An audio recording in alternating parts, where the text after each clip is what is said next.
Hi, parents.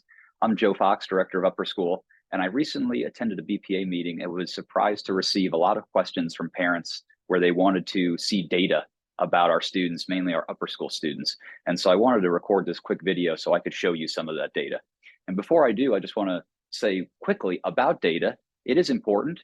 And so I'm happy to share the data that I have. At the same time, we know that data is one factor in many as we look at the spectrum of who a student is. So often I have prospective parents that come to me really concerned about the data that we have here and not as concerned when I feel they should be about the growth story that a student can go through over 15 plus years being a Barstow student. We know that not every student is strong when it comes to data, and that's perfectly okay. Testing data, GPA data, academic data, that kind of thing. So let me share my screen. And I want to direct parents under our academics tab on our website down to the college counseling page. We have some great data in our college counseling page that I suggest all Barstow parents, whether you're in lower, middle, or upper, check out. You can go into finding the right fit here and dive into our college counseling page. I want to direct you to our academic profile. This document accompanies every single transcript that we send to colleges and universities all over the world. And it's meant to showcase and give a snapshot to colleges, telling them, more about the Barstow School and specifically Barstow's upper school. So as you go through, we have our graduation requirements. We highlight some of the awards that our students have won over the years. Certainly, Congressional Award is one of the most sought after and highest honors that the U.S. government bestows upon young Americans. The Presidential Volunteer Service Award. And then on the second page, we delve into the courses that we offer each year at Barstow on the right. And then on the left, we have a grade distribution. Now, we don't rank students here at Barstow because we're too small, but we do need to give colleges an indication where a student would stack up against their peers when it comes to the GPA that they've received. So you can see 22 students have a 4.25 or higher, and then it scales all the way down, and that's for our graduating class here in the spring of 2024. All right, third page, we highlight some of our signature programs, what we do at IdeaSpace, and then at the bottom of the page here, you can see our standardized testing results. And this again is for our graduating class in 2004. We update this document every single year, and you can see our ACT profile. Our mean score this year is 28, and 50 students took the ACT. Now, we have more than 50 students in our senior class, right? But only 50 took the ACT. Why is that? Well, I think there's two main reasons. One is that more and more colleges are going test optional and don't even require testing. So we have many seniors that maybe didn't even sit for a standardized test. If they knew early on that they were going to apply test optional, maybe testing is not the strongest part of their portfolio. The second reason why the number of students tested doesn't equal the number of students in the senior class is that in the sophomore year, we give students two practice exams, the pre-ACT, the practice ACT, and the PSAT, the practice SAT.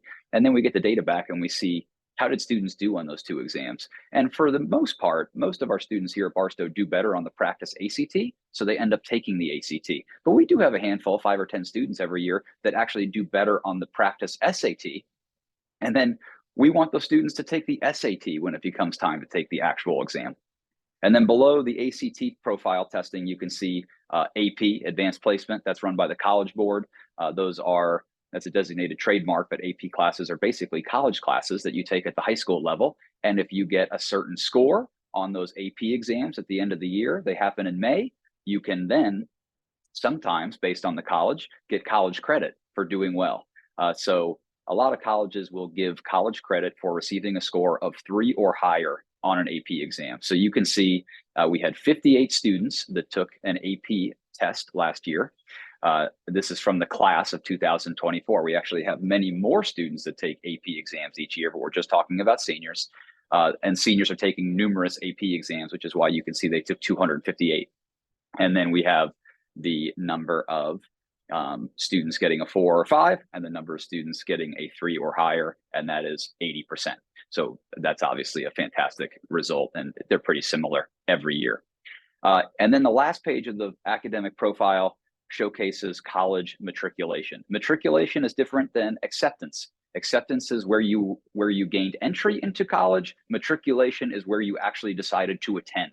And so you can see the map, and you can see now this is last year's college matriculation. Our seniors this year have until May 1 to decide where they're going to matriculate. But we also have an acceptances list that we keep active on the college counseling website. So you can see the 2023 matriculation where students went all over the country. And I'd highlight the 4 colleges on the bottom left because we have sent students all over the world, and that's gaining traction as well.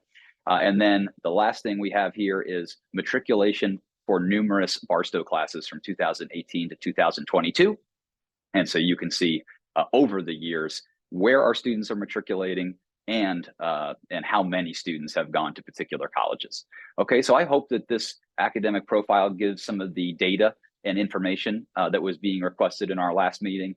One data point that you won't find on here, but I do want to share with parents, is that 80% of our seniors each year get into their first or second choice college. 80% is a number that I would put up against any other school around, just because it's so unheard of. And parents can say, boy, 80%, how do you get that number? Well, before seniors apply to college in June, July, August, we ask them, we say, rank for us the top 5 colleges that at the end that you would like to get into at the end of the year. And they do that before they even apply. And then we see where were they accepted. And then we find out how many of students were accepted into the school that they put number 1 or number 2. And that number has held steady at 80%. So I hope you find this short video helpful. You can reach out to myself if you have questions about data, and if you have specific questions about college applications, college guidance, I suggest you reach out to Scott Hill and Kaylin Anderson, who work in our college counseling office.